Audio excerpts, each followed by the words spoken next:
जय हिंद दोस्तों, मैं प्रवीण कटारिया आप सभी का आपके अपने चैनल में एक बार फिर से स्वागत करता हूं। दोस्तों, उम्मीद करता हूं आप सभी बहुत अच्छे होंगे और आप सभी जानते हो कि आरपीएफ कांस्टेबल और एसआई की जो आपकी वैकेंसी है वो आ चुकी है। तो आज वाली क्लास में हम करने वाले हैं आरपीएफ कांस्टेबल और एसआई के लिए जीके जीएस का प्रीवियस ईयर पेपर का हम सॉल्यूशन करने वाले। ये जो आपका पेपर है ये 25 जनवरी 2019 का पेपर था। देखिए, ऐसा ही सेम पैटर्न के क्वेश्चंस, सेम लेवल के क्वेश्चंस, सेम टाइप के क्वेश्चंस आपके एग्जाम में आने वाले हैं। तो आज का ये जो है पेपर है वो आपके लिए बहुत इंपॉर्टेंट है और देखना बहुत ही आसान पेपर है। और ये आसान पेपर उन स्टूडेंट के लिए है जो मेहनत करते हैं।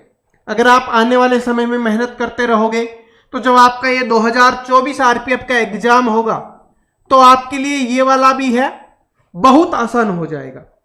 तो चलिए शुरुआत करते हैं बिना देरी के पहले क्वेश्चन से। और सारे के सारे 25 जनवरी के ही हमने क्वेश्चंस लिए हैं। पहला क्वेश्चन देखिए क्या है कि जैन धर्म के अंतिम तीर्थकर कौन थे।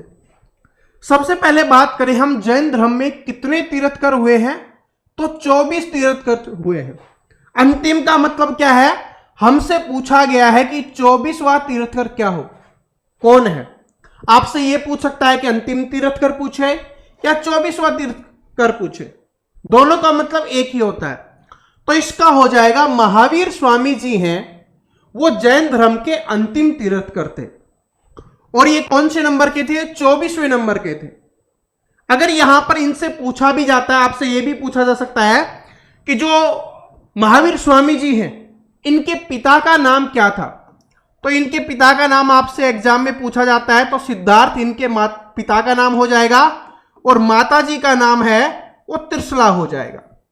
यह भी आपके एग्जाम में पूछा जाता है, ठीक है। और साथ में बात करें यहां पर कि पहले, जैसे जैन धर्म की बात आई है तो पहले तीर्थकर कौन थे, तो जो ऋषभदेव जी हैं वो क्या हो जाएंगे, पहले तीर्थकर थे जैन धर्म के। साथ में इन्हीं ऋषभदेव जी को आदिनाथ के नाम से भी जाना जाता है। इस बात को भी याद कर लेना, हो सकता है ऑप्शन में आपको आदिनाथ भी दे दिया जाए। और एक क्वेश्चन बार बार रिपीट होता है कि जैन धर्म के 23वें तीर्थकर कौन थे, तो 23वें हो जाएंगे पार्श्वनाथ जी, ठीक है जी, ये हो जाएंगे 23वें। और अनंतनाथ जी के बारे में पूछा जाए तो ये 14वें तीर्थकर हो जाएंगे। ये भी आपसे पूछा जा सकता है। अब कुछ भी पूछा जाए आप आराम से कर सकते हो, ठीक है। तो ये बहुत इंपॉर्टेंट क्वेश्चन है। यहां से क्वेश्चंस आपके बार बार आरपीएफ के एग्जाम्स में रिपीट हुए हैं, जैसा कि हमने देखा है। आगे देखिए क्या है क्वेश्चन नंबर दूसरा आपका कि 1986 में बने कानून कोपरा का पूरा नाम क्या है। तो जो 1986 में कानून बना था कोपरा, उसका पूरा नाम हमसे पूछा गया है। तो इसका हो जाएगा उपभोक्ता संरक्षण अधिनियम, या आप इसको बोल सकते हो कंज्यूमर प्रोटेक्शन एक्ट, ठीक है। तो कोपरे का पूरा नाम क्या हो जाएगा, उपभोक्ता संरक्षण अधिनियम या कंज्यूमर प्रोटेक्शन एक्ट। देखिए, ये क्वेश्चंस बहुत इंपॉर्टेंट है और कई बार स्टूडेंट इसमें कंफ्यूज हो जाते हैं। एक बार ये ऐसे पूछा गया था कि जो कोपरा है इसको कब लागू किया गया था। देखिए, मैं आपको बताऊं कि दिसंबर 1986 में संसद के द्वारा इसको पारित कर दिया गया था। लेकिन ये लागू कब हुआ था, ये लागू हुआ था 15 अप्रैल 1987 को इसको लागू किया गया था। तो अगर आपसे ये पूछा जाए कि कोपरा कानून कब लागू हुआ था, तो 15 अप्रैल 1987 को इसको लागू किया गया था। 1986 में नहीं, 1986 दिसंबर में तो इसको पारित किया गया था। तो ये भी इंपॉर्टेंट आपके लिए बनता है। चलो अब अगले क्वेश्चन पे चलते हैं। निम्नलिखित में कौन निर्धारित करता है कि लोकसभा का कोई सदस्य अयोग्य है या नहीं। ये निर्धारण किसके द्वारा किया जाता है, लोकसभा का कोई भी सदस्य है जो है वो अयोग्य है या नहीं, ये कौन निर्धारण करता है, तो ये करता है अध्यक्ष। आपने देखा भी होगा, ठीक है, जो स्पीकर होता है, जो अध्यक्ष होता है, वो ये निर्धारण करता है कि कौन सा सदस्य योग्य है, कौन सा सदस्य अयोग्य है। और यही संसद में से ही इसको बनाया जाता है, 5 साल के लिए इसको बनाया जाता है। ये भी आपके याद रख लेना।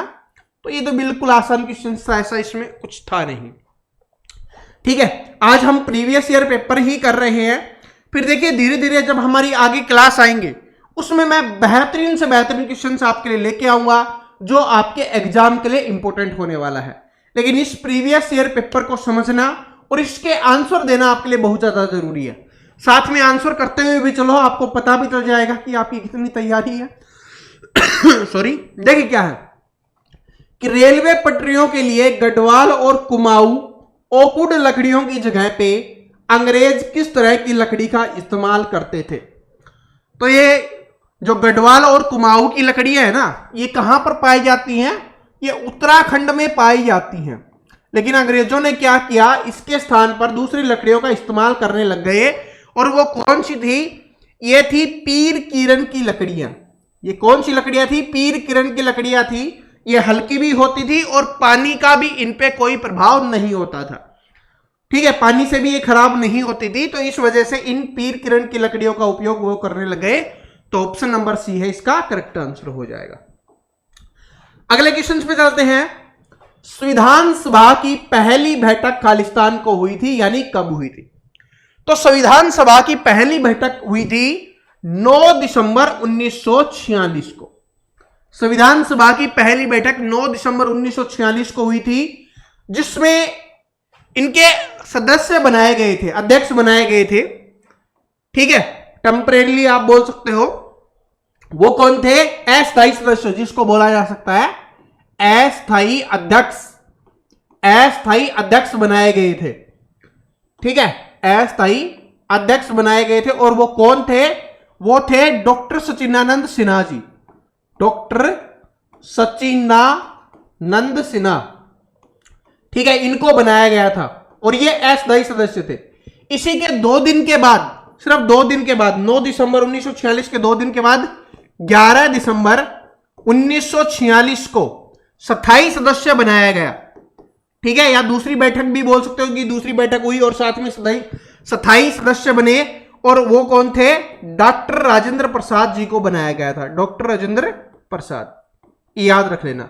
आपसे पूछा जा सकता है कि संविधान सभा के अस्थायी अध्यक्ष कौन थे, तो वो हो जाएंगे डॉक्टर सचिदानंद सिन्हा। और स्थायी अध्यक्ष आपसे पूछेगा तो डॉक्टर राजेंद्र प्रसाद। और कब बने थे? 11 दिसंबर 1946 को। पहली बैठक कब हुई थी? 9 दिसंबर 1946 को।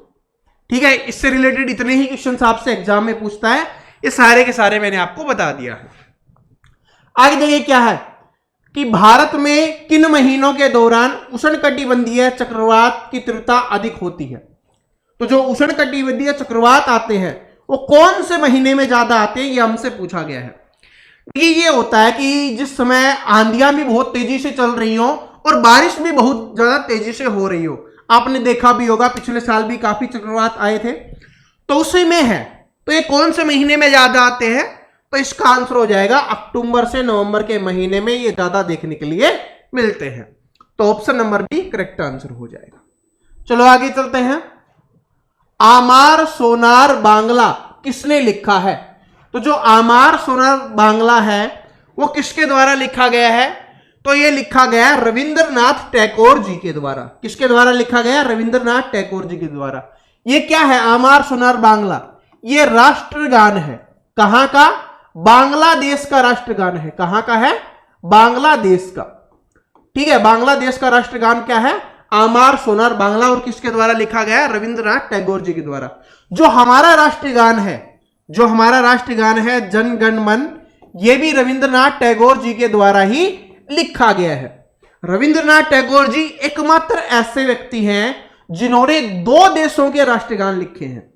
ठीक है, तो एक बार एग्जाम में ये भी पूछा गया था उस व्यक्ति का नाम बताइए जिसने 2 देशों का राष्ट्रगान लिखा है। तो वो रविंद्रनाथ टैगोर जी हैं। हमारे भारत का हो जाएगा जन गण मन और बांग्लादेश का हो जाएगा आमार सोनार बांग्ला।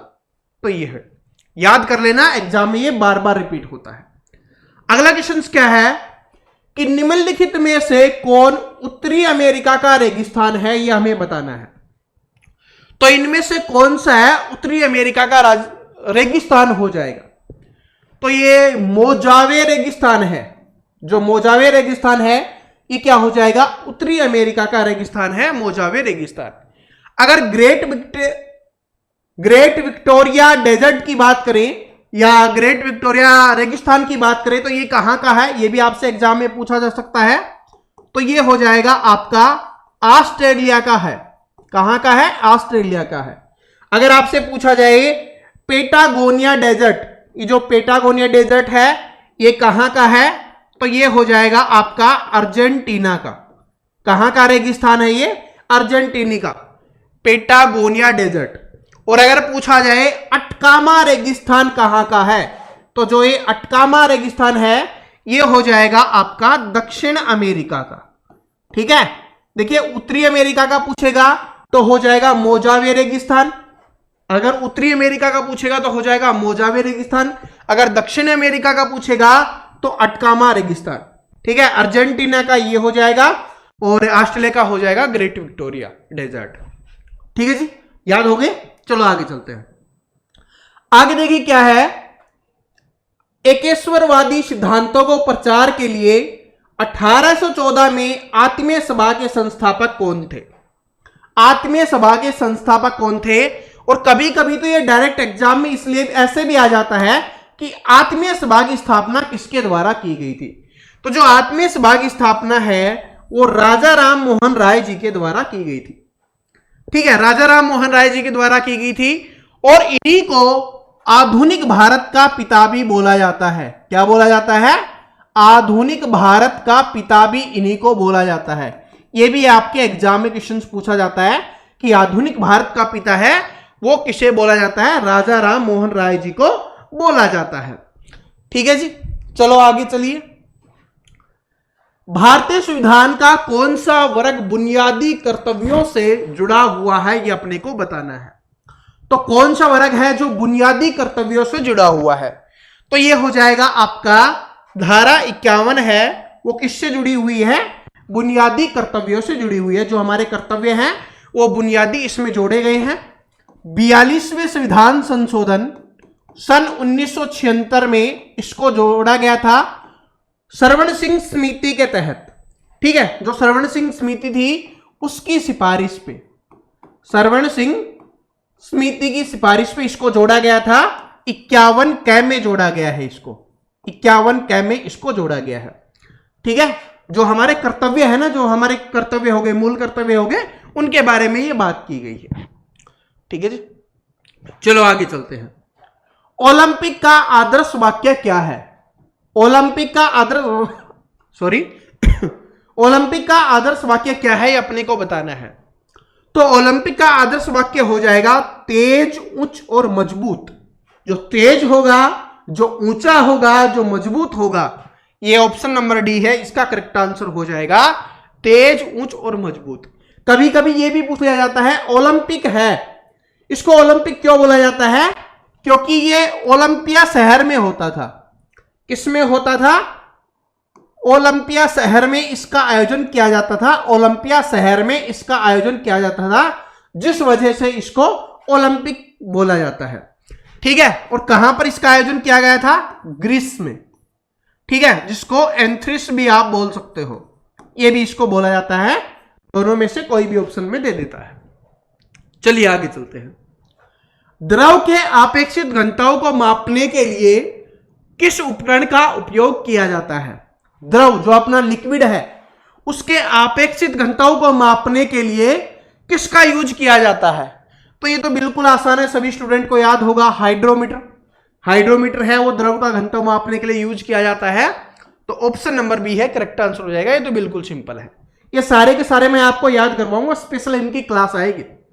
आगे देखिए क्या है, टीटीकाका झील है की सीमा कहां से जुड़ी हुई है? तो जो टीटीकाका झील है इसकी सीमा है वो किससे और किससे जुड़ी हुई है? तो ये हो जाएगा आपका बोलिविया और पेरू। ठीक है, क्या हो जाएगा? बोलिविया और पेरू से है इसकी जो सीमा है जुड़ी हुई है। साथ में बात की जाए तो ये उत्तरी अमेरिका की सबसे बड़ी झील भी है।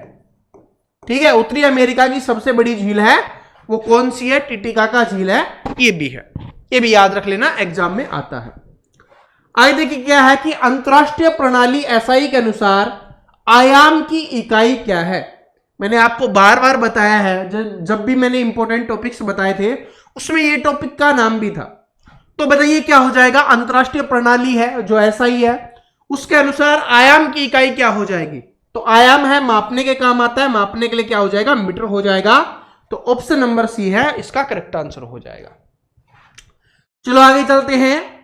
विकिरण को मापने के लिए किस उपकरण का प्रयोग किया जाता है, तो जो विकिरण होता है उसको मापने के लिए गीगर मुलर काउंटर का उपयोग किया जाता है, गीगर मुलर काउंटर। चलो नेक्स्ट क्वेश्चन है आपका कि एक संवैधानिक बैठक की मांग को एक सिद्धांत के रूप में स्वीकार किया जाता है, इसे क्या कहा जाता है। तो जो एक संवैधानिक बैठक की मांग थी उसके को एक सिद्धांत के रूप में स्वीकार किया जाता है, इसको क्या बोला जाता है, इसको बोला जाता है अगस्त प्रस्ताव। क्या बोला जाता है, अगस्त प्रस्ताव बोला जाता है।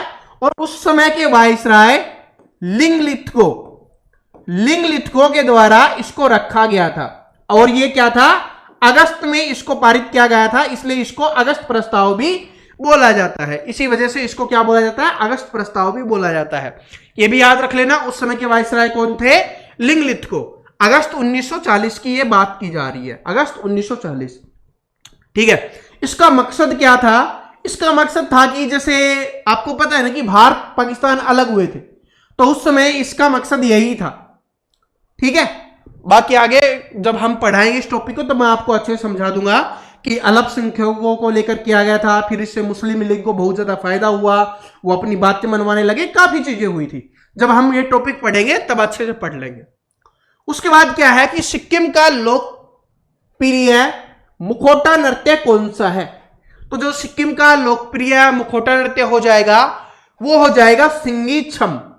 सिंगी छम है, ये सिक्किम का लोकप्रिय मुखौटा नृत्य है। इसमें क्या किया जाता है, जो सिंह है, देखिए इसके नाम से पता चल रहा है सिंगी, तो जो सिंह है मतलब शेर की है ना, वो खाल को पहनकर एक नर्तक है वो डांस करता है या अपना प्रदर्शन करता है। ठीक है, और वो किसके लिए, बर्फ के शहर, जो बर्फ का शेर है, बर्फ का शेर या सिंह है उसको प्रदर्शित करता है। ठीक है, तो ये भी पूछा जा सकता है, याद रख लेना, इंपॉर्टेंट क्वेश्चन है। नृत्य है, हमेशा पूछे जाते हैं बार बार, तो नृत्य को बहुत अच्छे से याद कर पाएंगे, टेंशन मत लेना। कौन सी बीमारी त्वचा पिगमेंट का विकास का कारण बनती है, तो जो वर्णहीनता है वो क्या हो जाएगी, त्वचा पिगमेंट का काम करती है। ठीक है, कारण बनती है, तो ऑप्शन नंबर बी है करेक्ट आंसर हो गया। चलो आगे चलते। भारतीय रिजर्व बैंक की स्थापना की गई थी, तो भारतीय रिजर्व बैंक की स्थापना कब की गई थी, तो जो भारतीय रिजर्व बैंक है उसकी स्थापना 1935 में की गई थी।